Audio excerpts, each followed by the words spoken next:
الحمد لله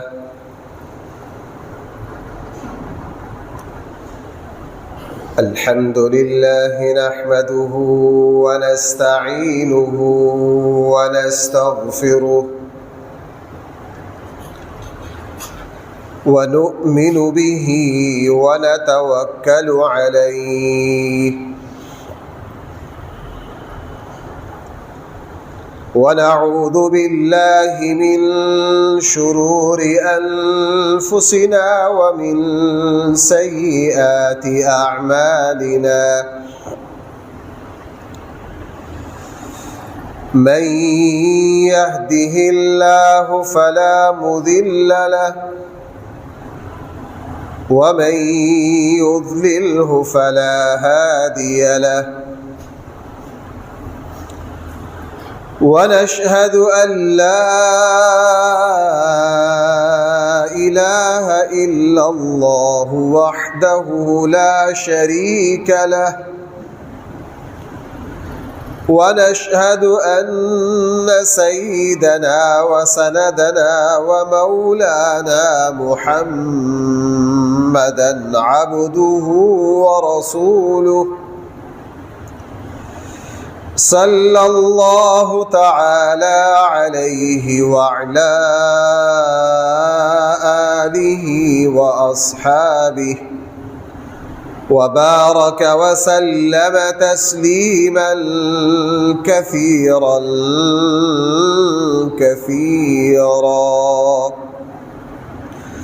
أما بعد فأعوذ بالله من الشيطان الرجيم بسم الله الرحمن الرحيم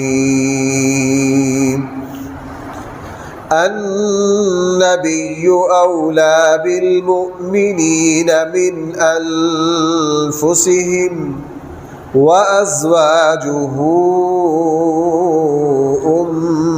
أمهاتهم صدق الله مولانا العظيم.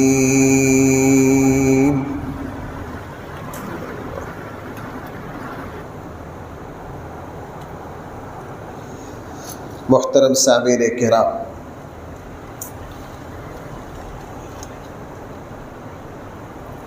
رسول اکرم صلی اللہ علیہ وسلم کی پاکیزہ بیویاں وہ امت کی مائیں ہیں۔ قرآن کریم نے ان کو امہات المؤمنین کہا ہے، ایمان والوں کی مائیں۔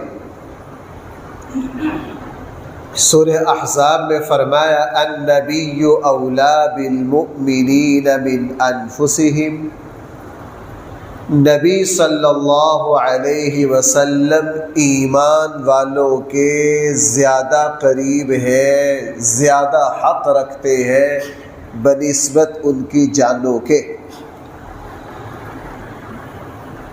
میرا اپنے جسم پر اتنا حق نہیں ہے جتنا حق نبی کریم صلی اللہ علیہ وسلم کا ہے۔ اپنی مرضی سے اپنے جسم کو ختم کر دینا خودکشی کہلاتا ہے، اور نبی صلی اللہ علیہ وسلم کے حکم کے مطابق میدان جہاد میں اپنے جسم کو وار دینا شہادت کہلاتا ہے۔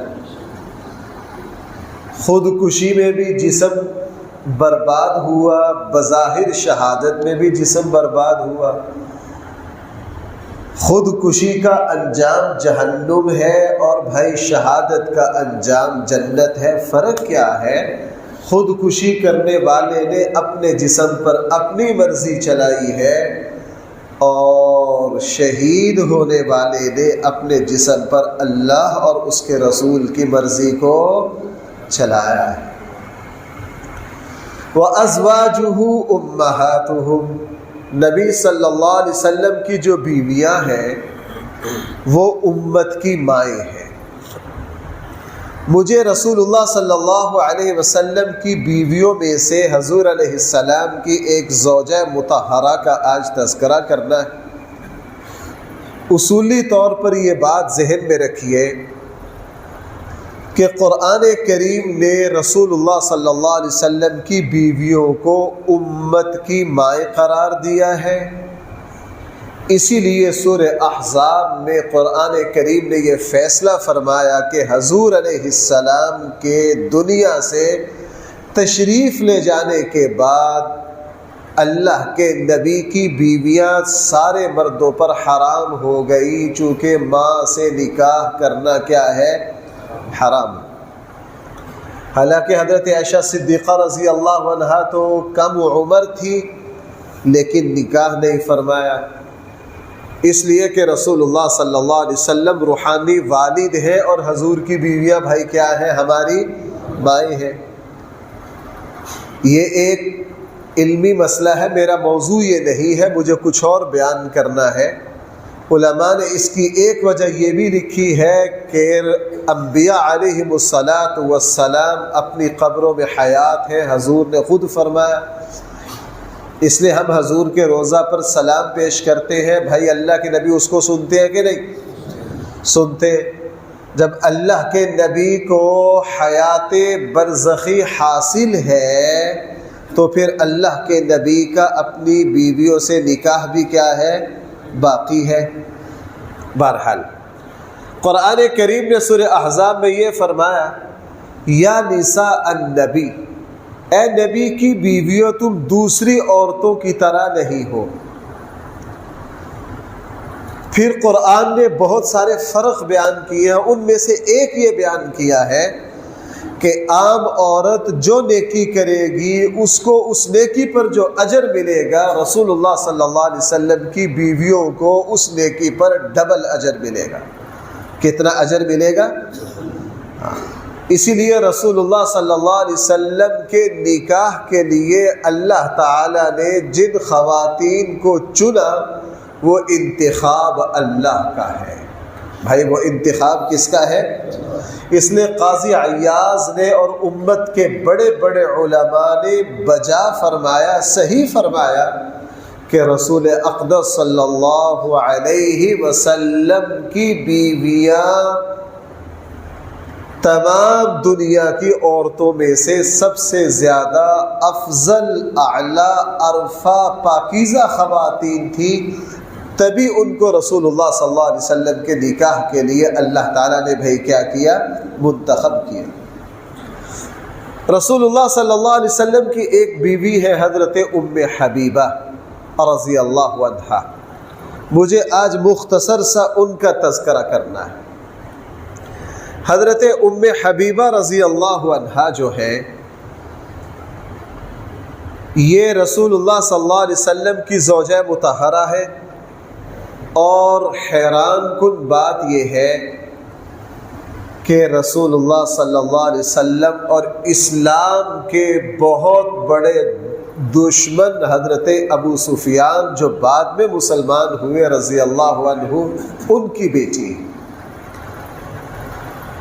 آپ تھوڑا سا توجہ کیجئے، رسول اللہ صلی اللہ علیہ وسلم کی اس زوجہ مطہرہ کے مقام اور مرتبہ کو سمجھنے کے لیے اتنا ہی کافی ہے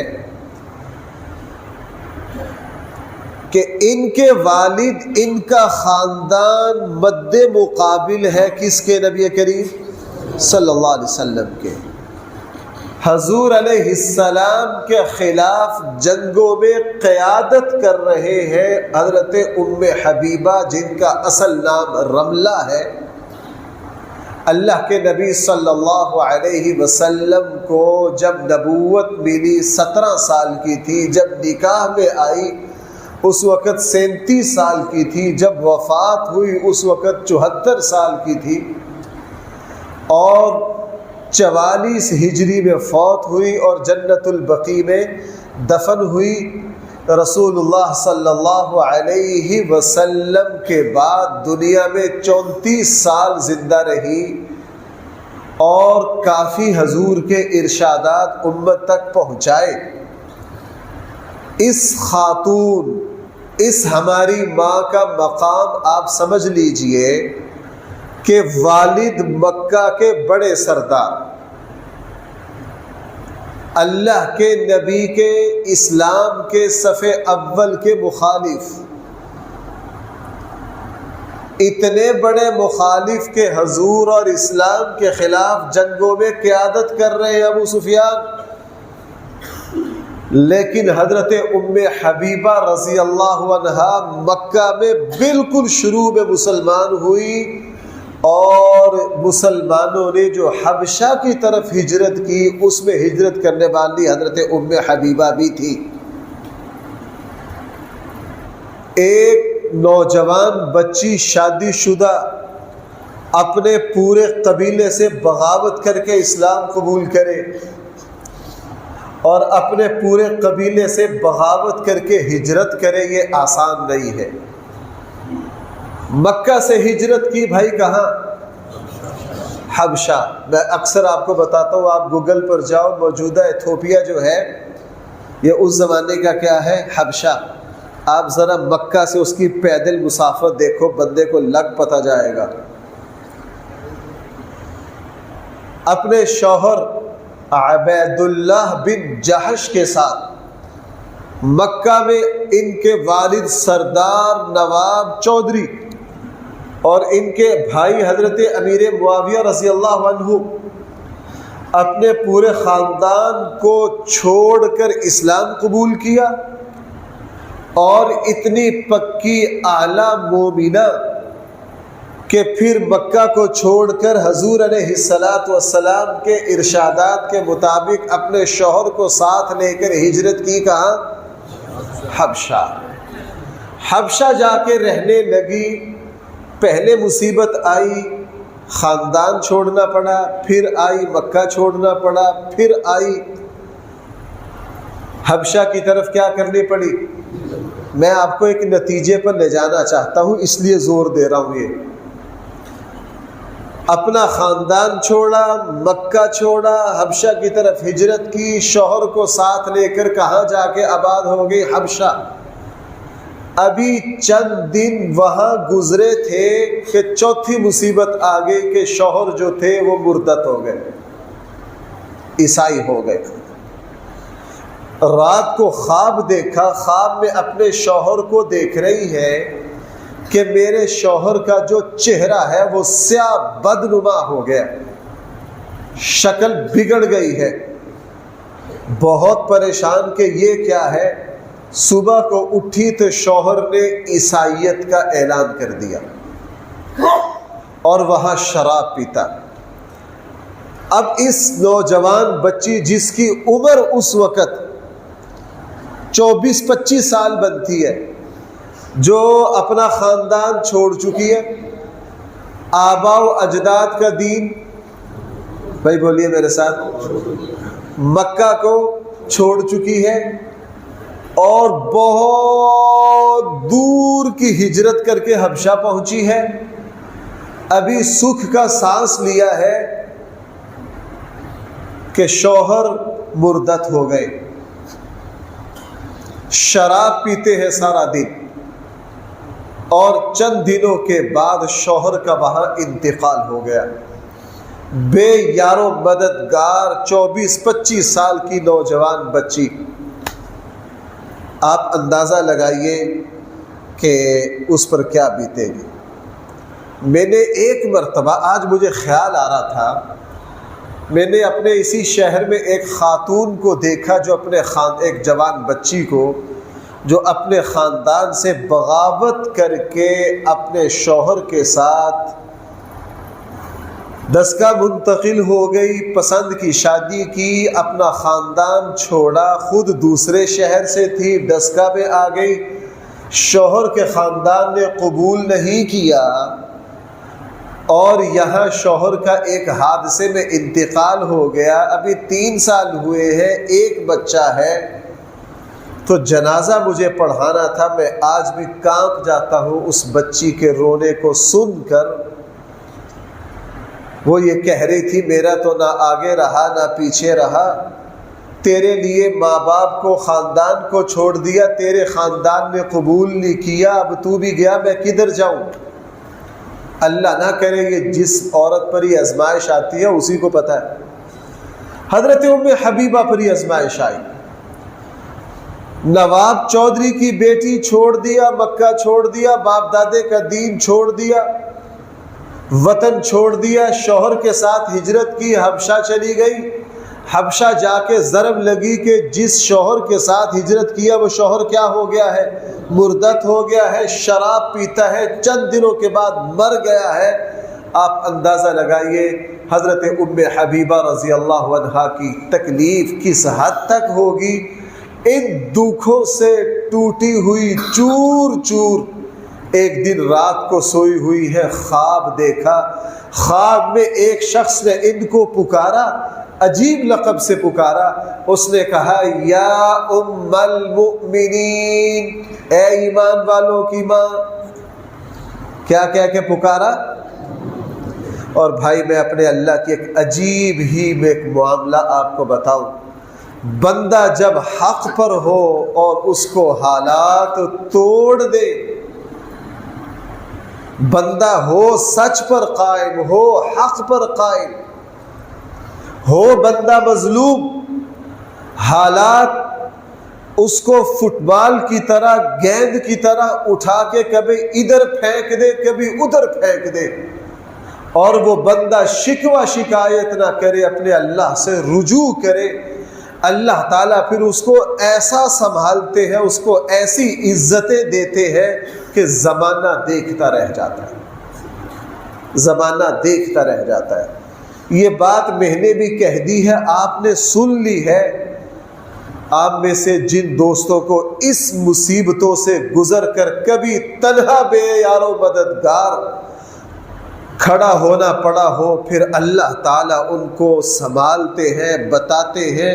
میں تو یہ جملہ بہت بولتا ہوں اور مجھے اللہ نے دکھایا ہے کہ انسان جب بند گلی میں پھنس جاتا ہے پھر اللہ وہاں دکھاتے ہیں، اے میرے بندے دیکھ میں تجھے یہاں سے نکالتا کس طرح ہوں۔ قرآن نے ویسے نہیں کہہ دیا وَمَن يَتَّقِ اللَّهَ يَجْعَلْ لَهُ مَخْرَجًا وَيَرْزُقْهُ مِنْ حَيْثُ لَا يَحْتَسِبُ۔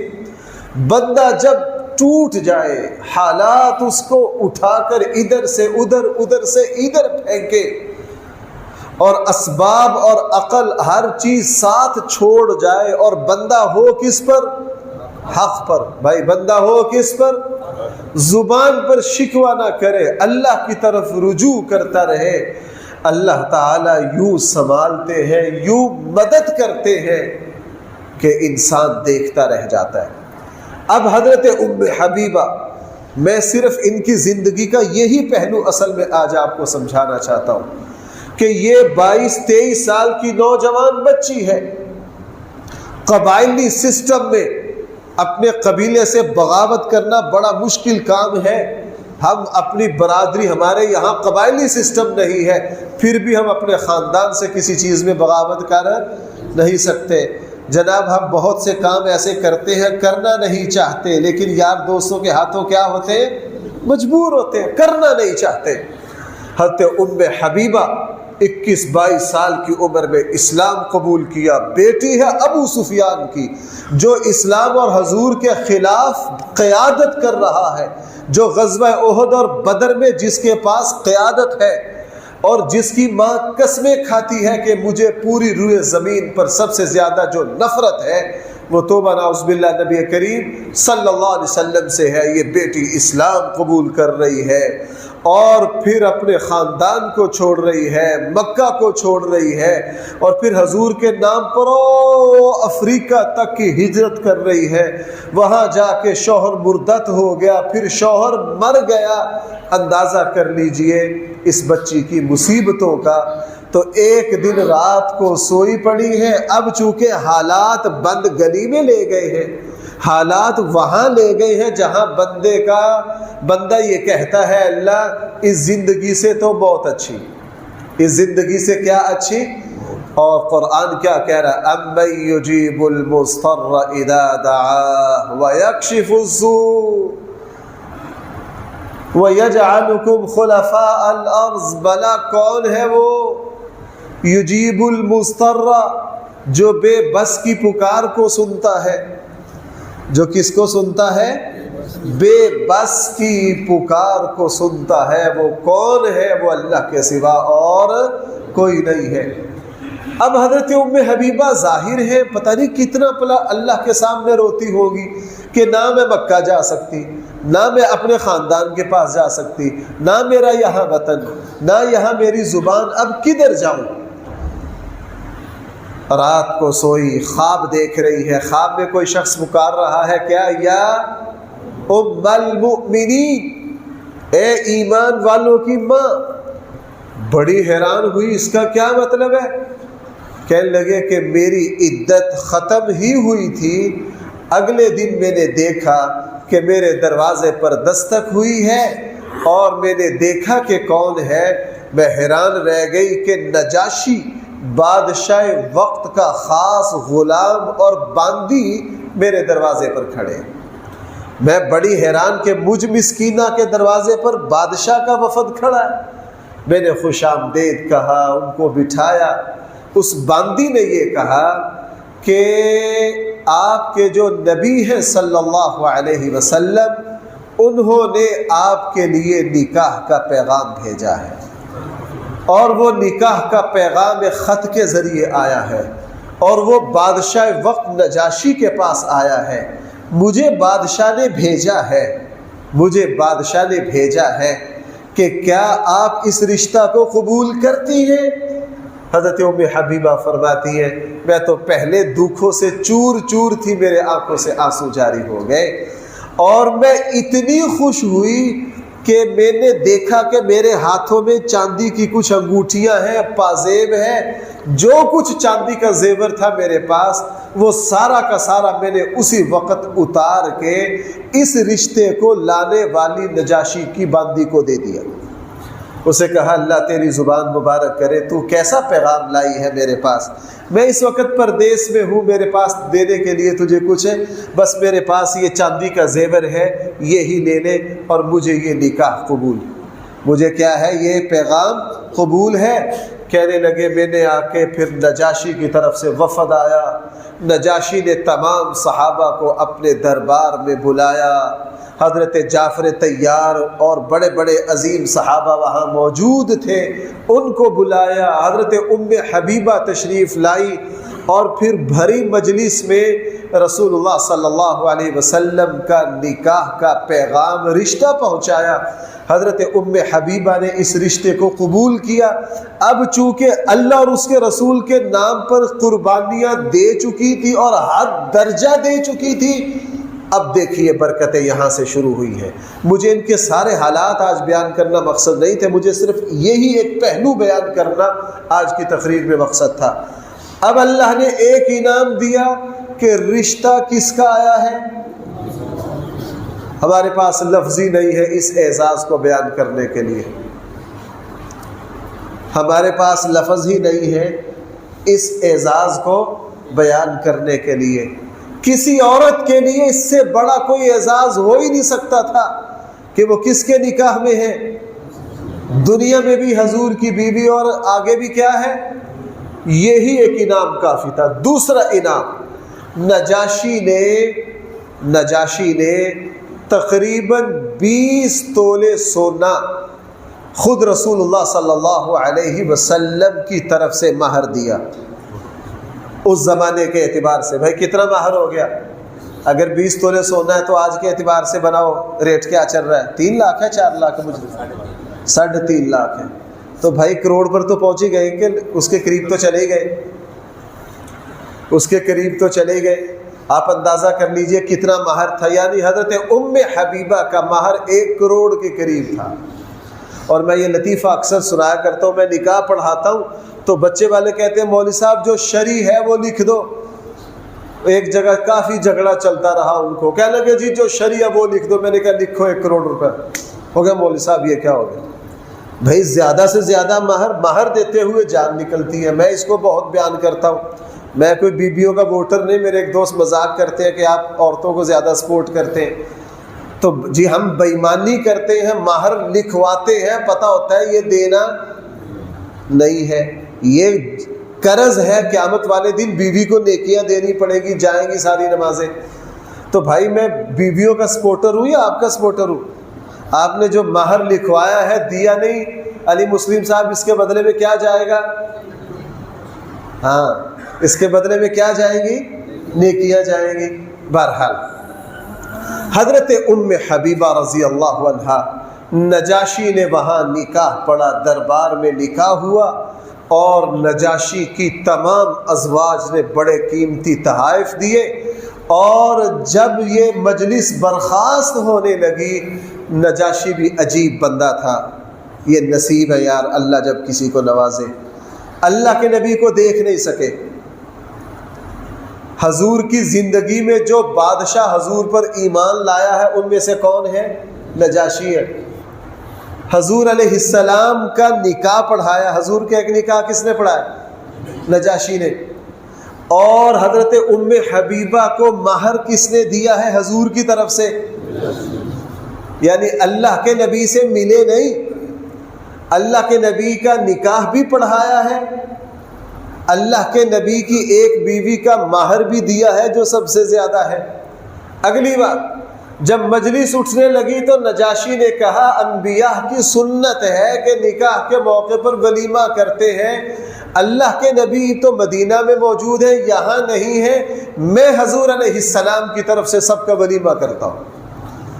اب انہوں نے اللہ کے نبی کا ولیمہ بھی کیا ہے، اللہ کے نبی کا نکاح بھی پڑھایا ہے، اللہ کے نبی کا مہر بھی، اور آپ کو پتہ ہے حضور علیہ السلام کے صحابہ کو بڑی عزت سے رکھا ہے، بڑی عزت سے رکھا ہے۔ اسی لیے بھائیوں، جب نجاشی کا وفد رسول اللہ صلی اللہ علیہ وسلم کے پاس آیا نا، قیادت کر رہے تھے نجاشی کے بیٹے، نجاشی خود نہیں آ سکے، اللہ کے نبی نے پہلی مرتبہ شہر سے باہر نکل کر ان کا استقبال کیا، اور اللہ کے نبی نے نجاشی کے وفد کی پیشانیاں چومی۔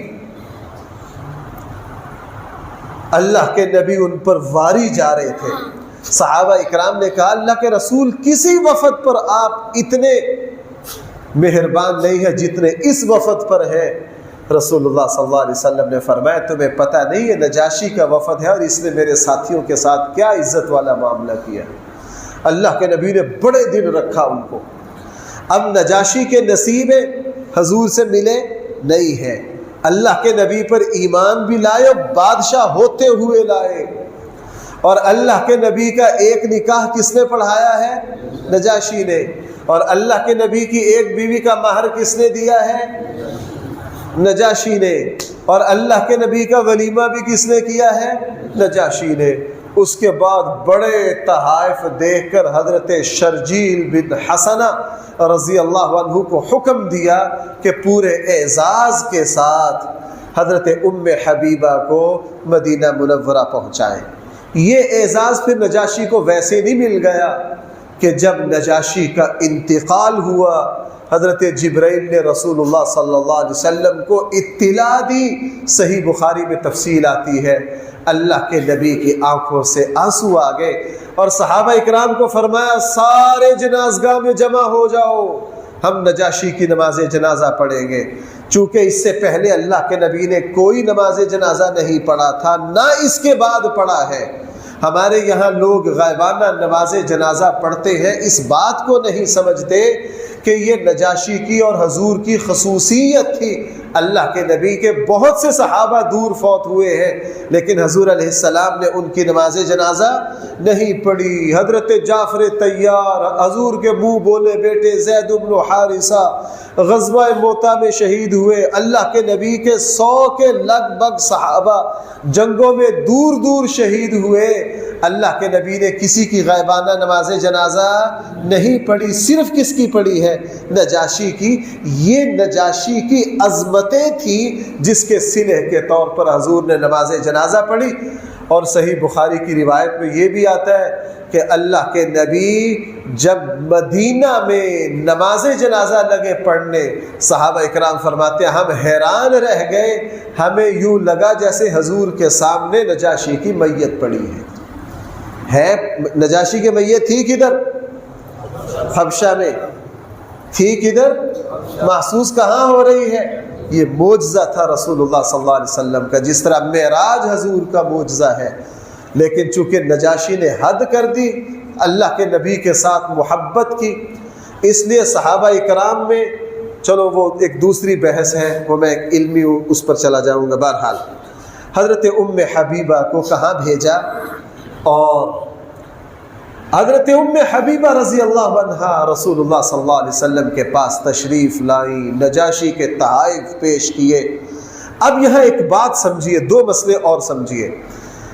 لوگ رسول اللہ صلی اللہ علیہ وسلم پر بدبختوں نے، خبیثوں نے کتابیں لکھ ماری کہ جی اس نبی نے اتنی شادیاں کی ہیں۔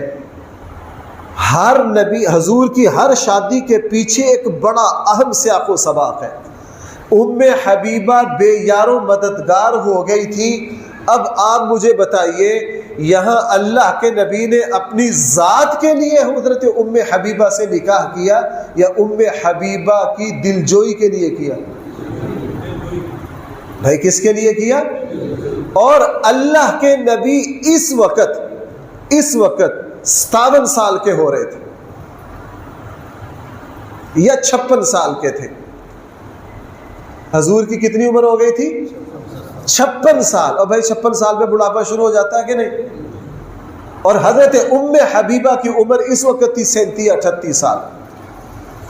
حضور کو پتا چلا کہ مکہ کے سردار بہت بڑے کافر کی بیٹی نے کیا کیا قربانیاں دیکھی ہیں، وہ پردیس میں بے یار و مددگار ہو گئی ہے۔ پھر حضور نے ان سے کیا کیا؟ اور اللہ کے نبی نے ایک سیاسی وار بھی کیا مکہ کی قیادت پر۔ اسی لیے جب ابو سفیان کو پتا چلا نا کہ میری بیٹی کس کے نکاح میں آ گئی ہے، ابو سفیان نے پتا کیا تبصرہ کیا؟ اس نے کہا اوہو، محمد وہ نوجوان ہے جس کی ناک نہیں کاٹی جا سکتی۔ یہ عربوں کا محاورہ تھا، یعنی محمد صلی اللہ علیہ وسلم وہ ہستی ہے جس کو شکست۔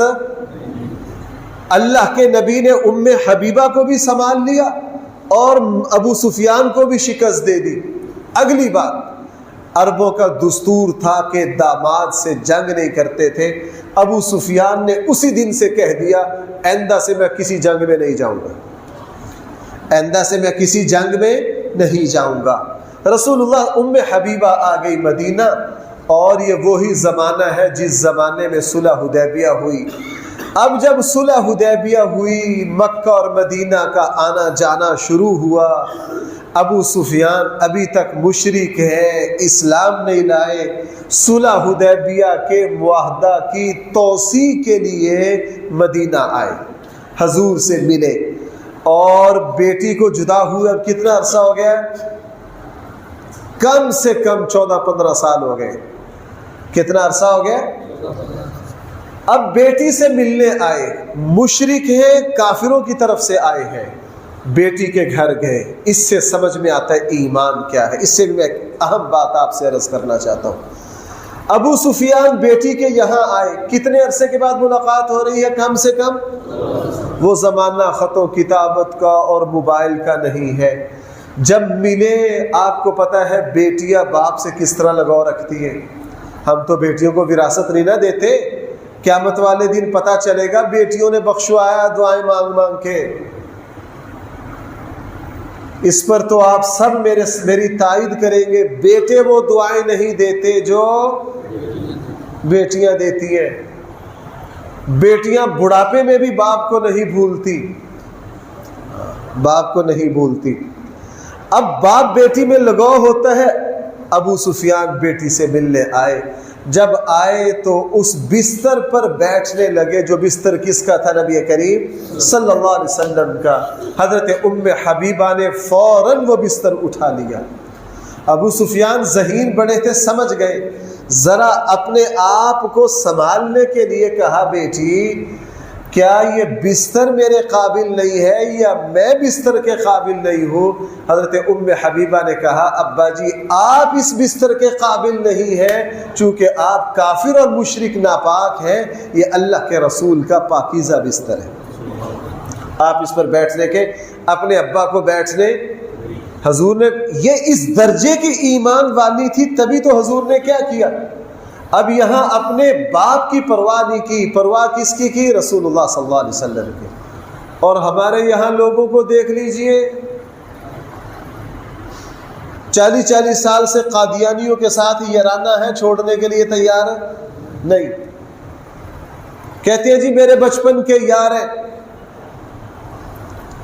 میرے کیا ہے, ہمارے ڈسکا میں پڑھے لکھے لوگ قادیانیوں کے ساتھ شادیوں میں آنا جانا, ان کے ساتھ اٹھنا بیٹھنا, ان کے ساتھ کھانا پینا, ان کے ساتھ بے تکلفانہ زندگی. اور جب ان سے بات کرو کہتے ہیں ہم سے بڑا مومن کوئی نہیں. ایمان یہ ہے, قرآن نے سورہ مجادلہ میں ویسے نہیں کہہ دیا تھا کہ یہ وہ لوگ ہیں جنہوں نے اللہ اور اس کے رسول کے لیے اپنے آبا و اجداد, اپنے خاندانوں کو, ہر چیز کو چھوڑ دیا. حضرت عمر ویسے ہی میدان بدر میں اپنے خاندان کو تلاش کرتے پھرتے تھے حضرت عمر, کہ میرے خاندان کا جو بندہ بدر میں آیا واپس نہیں جائے گا, اس لیے کہ جو اللہ کے رسول کے مقابلے پر آئے گا اس کی گردن کاٹوں گا. بدر میں صحابہ اکرام اپنے اپنے رشتہ داروں کو تلاش کرتے پھرتے تھے کہ ان کو بتائیں کہ اللہ کے رسول کے مقابلے پر کس طرح آتے, اور ادھر سے ماشاءاللہ ہمارا اسرائیل کا بائیکاٹ نہیں ہو رہا. آپ ماشاءاللہ کرکٹ کا میچ مزے سے دیکھ رہے, سوشل میڈیا آپ دیکھتے ہیں, آپ کو پتہ ہے کس کے تعاون سے. آپ ماشاءاللہ ان کے برگر مزے سے کھا رہے ہیں. اسرائیل کی مصنوعات اسی طرح چل رہی ہیں. کہتے ہیں یار ہم کیا کر کم سے کم ہم بائیکاٹ تو کر سکتے, نفرت کا اظہار تو کر سکتے. کیوں بھائی؟ اب حضرت ام حبیبہ نے فوراً کیا کیا, بستر اٹھا دیا اور کیا کہا, ابا جی آپ اس کے قابل نہیں ہو, آپ اس کے قابل نہیں ہو. یہ ہے ایمان کا پتہ اس وقت چلتا ہے جب اللہ اور اس کے رسول کی طرف سے کسی چیز کو دینے کا حکم ہو اور بندے کا دینے کو جی نہ چاہے. رسول اللہ صلی اللہ علیہ وسلم نے کیا فرمایا, من اعطا للہ ومنع للہ, جس نے اللہ کے لیے دینا سیکھ لیا اور جس نے اللہ کے لیے روکنا سیکھ لیا, اس نے اپنے ایمان کو کیا کر لیا, مکمل کر لیا. اس نے اپنے ایمان کو مکمل کر لیا. صحابہ اکرام, اب دیکھو نا یوں مجلس لگی ہوئی ہے, ایک صحابی سردار تھے وہ بھی آ کے بیٹھے. بھائی ذرا سننا, آ کر بیٹھے. اللہ کے نبی نے یوں دیکھا کہ او سونے کی انگوٹھی چمک رہی ہے. اللہ کے نبی نے کیا دیکھا؟ اللہ کے نبی نے یوں فرمایا, بھائی یہ کیا ہے, سونے کی انگوٹھی ہے؟ جی. فرمایا یہ انگارے ہیں, انگارے جو تو نے پہن رکھے. یہ کیا ہے؟ آگ کے انگارے ہیں. اس صحابی نے نہ ادھر دیکھا نہ ادھر دیکھا, نہ سوچا, یوں انگوٹھی نکالی اٹھا کے اوب ماری, پھینک دی. اب مجلس جاری ہے, حضور کی انگوٹھی اور پڑی ہے. بھائی سمجھ رہے ہو, انگوٹھی وہ پڑی ہے اور اللہ کے نبی کی مجلس مکمل ہو گئی. اللہ کے نبی اٹھے, گھر تشریف لے گئے, اور وہ صحابی جب اٹھ کر جانے لگے, انگوٹھی وہ پڑی. حضرت عمر نے آواز دی, کہا ادھر آ یار, اپنی انگوٹھی تو اٹھا. مردوں کے لیے حضور نے اس کو حرام قرار دیا ہے, گھر جا کے بیوی کو دے دے. بھائی بیوی کو دینا وہ انگوٹھی جائز تھا کہ نہیں؟ عورتوں کے لیے تو جائز ہے نا. حضرت عمر کا مشورہ صحیح تھا کہ غلط؟ صحیح تھا. کہا یار انگوٹھی اٹھا, گھر جا کے خواتین کو دے دے, مردوں کو منع کیے. اس صحابی نے حضرت عمر سے کہا, جناب جو چیز اللہ کے نبی کے کہنے پر ایک مرتبہ پھینک دی اس کو میں قیامت تک نہیں اٹھا سکتا. پڑی ہے پڑی رہے. بلا تکلف چھوڑ کر انگوٹھی اور گئے. من اعطا للہ ومنع للہ, جس نے کسی کو دینا سیکھا کس کے لیے؟ اللہ کے لیے. اللہ معاف فرمائے, ہم دینی لین میں رشتہ داروں میں تعاون کرتے, چھوٹی سی بات پر ناراض ہو جاتے. چھوٹی سی بات پر کیا ہو جاتے ہیں؟ ناراض ہو جاتے.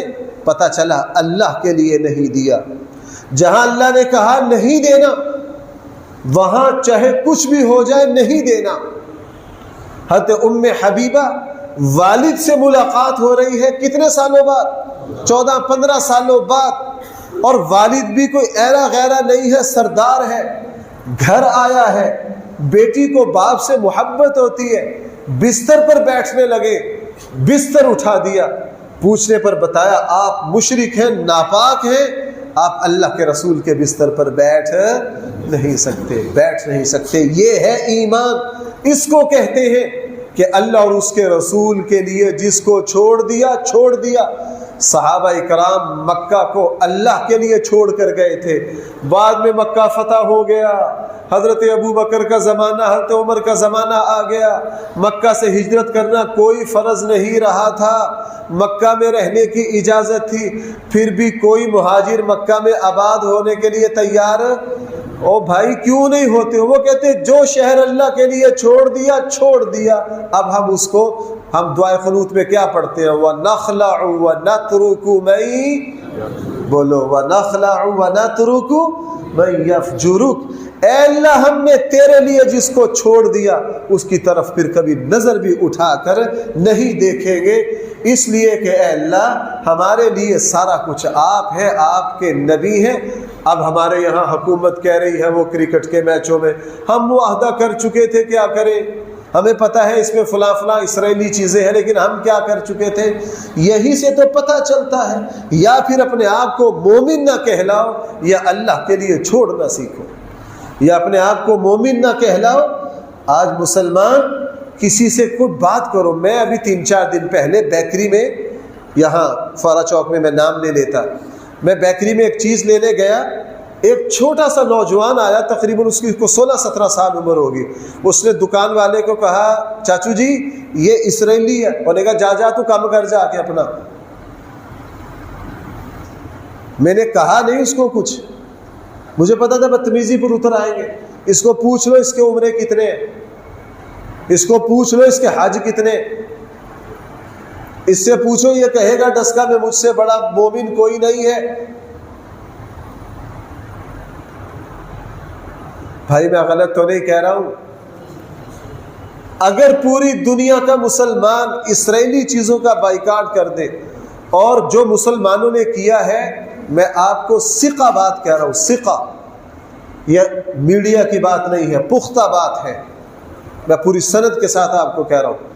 اسرائیل میں تحریکیں شروع ہو گئی ہے، دستخط مہم شروع ہو گئی ہے کہ جناب اس غزہ کی چھوٹی سی ایک شہر کو فتح کرتے کرتے پورے اسرائیل کی معیشت تباہ ہو گئی ہے. ان کے بڑے بڑے ادارے دیوالیہ ہو گئے ہیں. اب تک کوئی 2 لاکھ کے قریب یہودی دستخط کر چکے ہیں کہ اس جنگ کو بند کرو، یہ مروا دے گی ہمیں. حالانکہ ابھی آپ کو پتا ہے مسلمانوں کے 15-20% نے بائیکاٹ کیا ہے. اگر سارے یکدم کر دے تو پتہ چل جائے. صحابہ اکرام نے کیا کیا؟ بھائی مکہ دارالاسلام افضل ترین جگہ، ہجرت پر کس کے لیے چھوڑ دی؟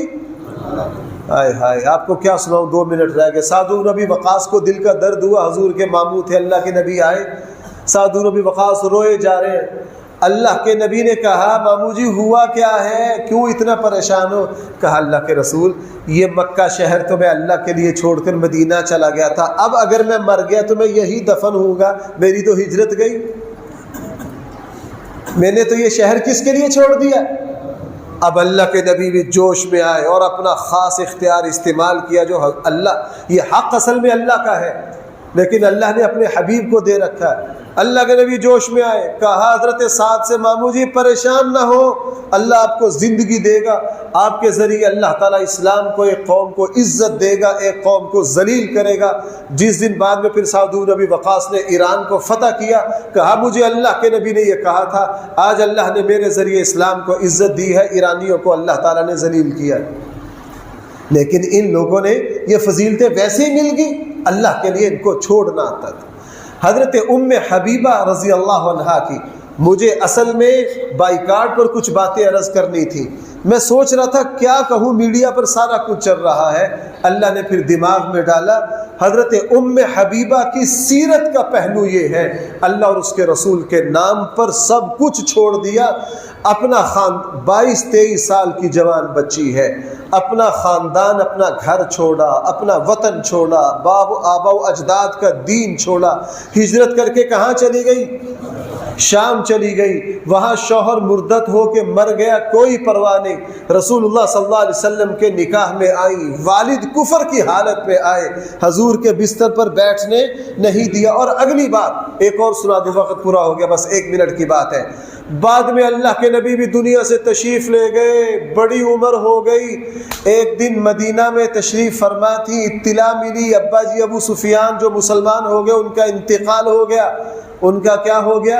انا للہ پڑھی، 3 دن لوگوں سے تعزیت وصول کی، چوتھے دن سب کے سامنے خوشبو منگوائی، خوشبو لگائی، اپنے آپ کو آراستہ پیراستہ کیا اور کہا میں اب بوڑھی ہو گئی ہوں، مجھے میک اپ اور مجھے خوشبو کی ضرورت نہیں ہے، لیکن میں نے رسول اللہ صلی اللہ علیہ وسلم سے سنا ہے کہ عورت کے لیے سوائے شوہر کے کسی مرد پر 3 دن سے زائد افسوس کی اجازت نہیں ہے۔ میں بوڑھی ہو گئی ہوں لیکن میں چوتھا دن ہے میرے والد کے انتقال کا، میں خوشبو لگا کر اس سوگ کو ختم کر رہی ہوں۔ صرف شوہر کے انتقال پر یہ اجازت ہے کہ 4 ماہ 10 دن کیا کیے جائیں؟ سوگ کیا جائے۔ اور لوگوں کو بتا دیا اگرچہ میرے والد کو آج چوتھا دن ہے لیکن میرے آقا کا حکم ہے کہ عورت چوتھے دن سے زائد سوگ منا، ظاہری سوگ، دل میں تو غم تو رہتا ہی رہتا ہے، ظاہری سوگ نہیں منا سکتی۔ تو بھائی اللہ کے لیے چھوڑنا سیکھیے۔